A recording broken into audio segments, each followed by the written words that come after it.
ำเนาป่าเขาไผ่พานาเป็นถิ่นฐานกำเนิดเกิดเฮามาสุขหนักหนาหาใสจะเทียมทันเบาสาวลองลอยในนาทีสุขหรือดียอกย้อนเล่นไหลกันสุขแสนงามยามต้องแสงตะวันโอ้สายทานยามแลงบ้านของเฮาโอ้ลาวเอ้ยเมืองลาวของเฮานี้อุดมดี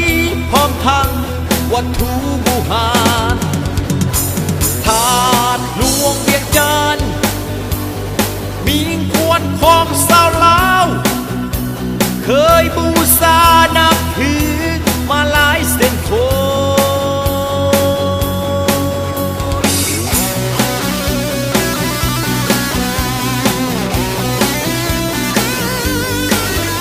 งและไตอยู่ใสก็แสนดีฟ้าเพณีมีมาแต่แสนนานยามห่างไกลอาลัยใจโศกสันคงมีวันบ่นานต้องหวนคืน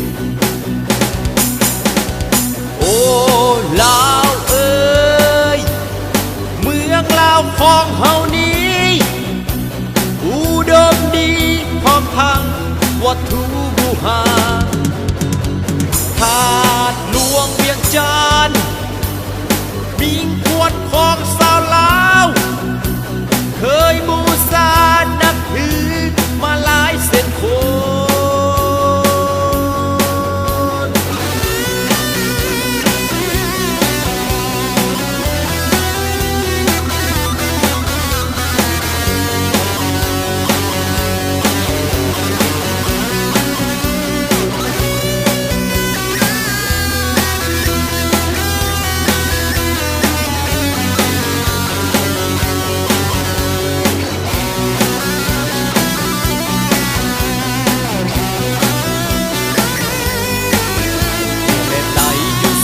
ก็แสนดีประเพณีมีมาแต่แสนนานยามห่างไกลอาลัยใจโศกสันคงมีวันบ่นานต้องหวนคืนโอ้ลาวเอ้ยเมืองลาวของเฮานี้อุดมดีพร้อมทั้งวัตถุบูหาธาตุหลวงเวียงจันทน์มีควรของสาวลาวเคยบูชานับถือมาหลายเส้นโคน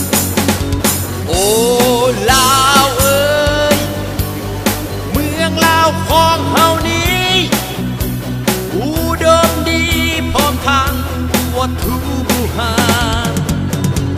ธาตุหลวงเวียงจันทน์